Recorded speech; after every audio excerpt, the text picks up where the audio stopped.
Is there anybody who would like to ask the first question, please? Professors, I guess to both of you, this question.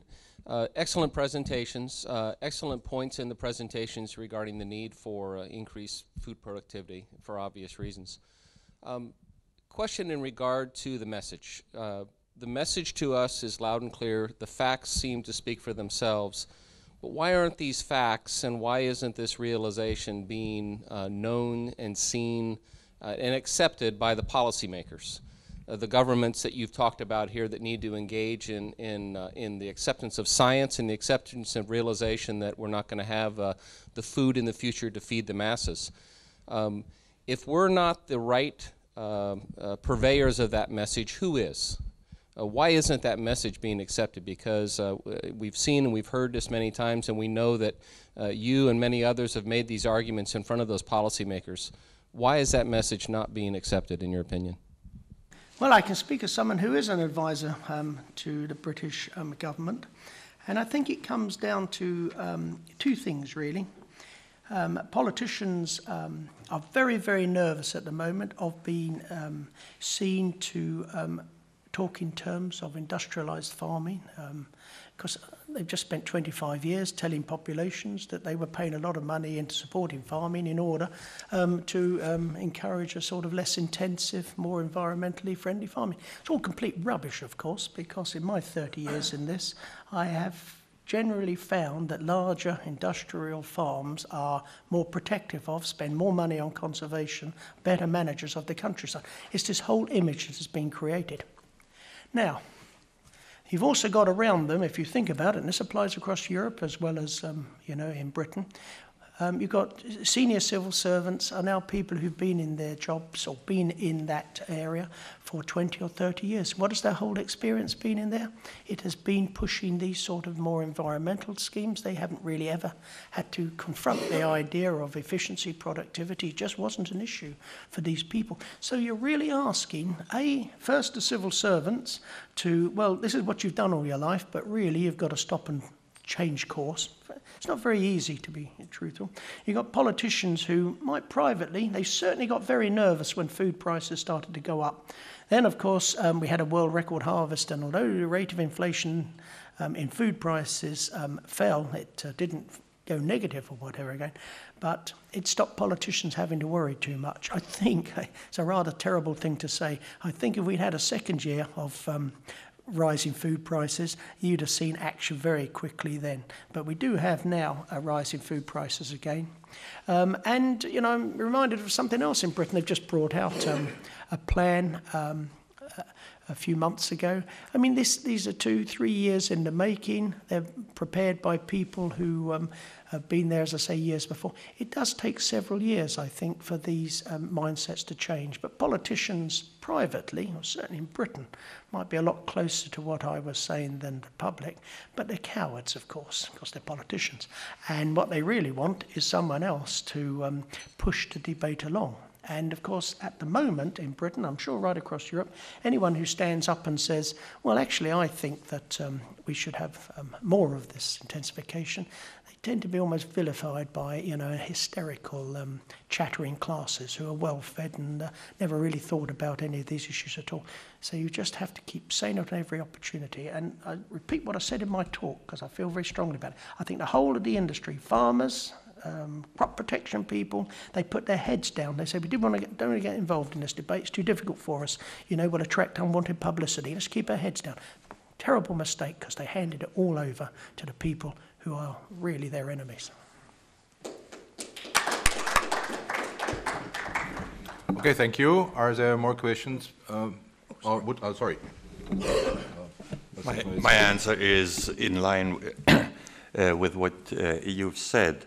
There are some policymakers who are kind of autistic when they hear arguments about modern agriculture, but there is other policymakers who start listening, but they don't say publicly that they have changed their mind because the general public hasn't changed their mind about modern agriculture. And I think that's the key message for us. We need to continue to educate the general public. As soon as we are successful in doing so, they'll change their mind. But what will help us significantly is that we've seen a mega trend reversal in international agricultural markets, that we've seen an upward trend in agricultural commodity prices. And just a few days ago, I was on the podium of an event organized by Oxfam. And usually when I have said 3 or 4 or 5 sentences, I'm being chased out of the room, and if I do this in Berlin. But as prices have risen and are high again, there were 300 young people who started to think about the issues, and they came up with reasonable solutions, quite to my surprise, because they went to an Oxfam event. So I think education can make a difference. After all, I'm a professor and believe in education. Okay, thank you. There's one first question from Friedhelm, then you, Paul, then there, Angel. Let me try, and I would like to go a little bit deeper with just what we touched at the moment. And the first question is how long we can live our very comfortable and luxurious life with our totally stupid behavior. How long we can continue on that. And there's one part, because let me say, talking to politicians, and as you said nicely, under 4-6 eyes, there you can feel the change, because they are listening to facts and figures, at minimum some of them. The problem is, and I would like to take that when I talked some weeks back with a very important journalist of a very important channel in Europe, and the woman said very clear for me, I'm very interested in the reality of agriculture, but never ever I get the funding to do it and to talk in a wider, to the public in a wider sense, because then I need in a TV program 45 minutes or an hour, and I will not get the budget for that. What can we do that they get the budget? Because the interest is there, just the hurdles are so high. Well, one of the difficulties, you say, how long will it take, before our quality of life, is destroyed?